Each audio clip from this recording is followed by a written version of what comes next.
Caribbean సముద్రంలో యుద్ధ మేఘాలు కమ్ముకుంటున్నాయి. అమెరికా అధ్యక్షుడు ట్రంప్ కొత్త యుద్ధానికి తెరతీస్తున్నారు. డ్రగ్స్ ముఠాలను అంతం చేసేందుకంటూ వెనిజులాపై దాడులకు సిద్ధమవుతున్నారు. కరేబియన్ సముద్రంలో భారీగా యుద్ధ నౌకలు, జలాంతర్గాములు, అత్యాధునిక యుద్ధ విమానాలను మోహరిస్తున్నారు. 4500 మంది సైనికులతో 8 యుద్ధ నౌకలు కరేబియన్ సముద్రంలోకి వెళ్లాయి.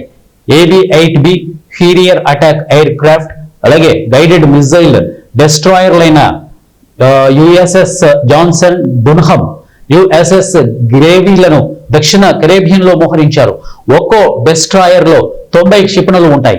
గైడెడ్ మిజైల్ క్రూయిజర్, ఇక యుఎస్ఎస్ లేక్ ఏరీ, ఇక మినీ యాపోలిస్ సెయింట్ పాల్లను కూడా వెనిజులాపై గురిపెట్టి ఉంచారు. శుక్రవారం రాత్రి 10 F-35 యుద్ధ విమానాలను ఇక ఫ్యూర్దోరికోలోనియా వైమానిక స్థావరానికి తరలించారు. పెద్ద సంఖ్యలో P-8 నిఘా విమానాలను కూడా రంగంలోకి దించారు. ఏ క్షణమైన అమెరికా దళాలు వెనిజులాపై దాడులు చేస్తాయన్న ప్రచారం జరుగుతోంది. వెనిజులాలోని డ్రగ్స్ ముఠాల నుంచి మాదక ద్రవ్యాలు అమెరికాలోకి విపరీతంగా వస్తున్నాయని ట్రంప్ చాలా కాలంగా ఆరోపిస్తున్నారు.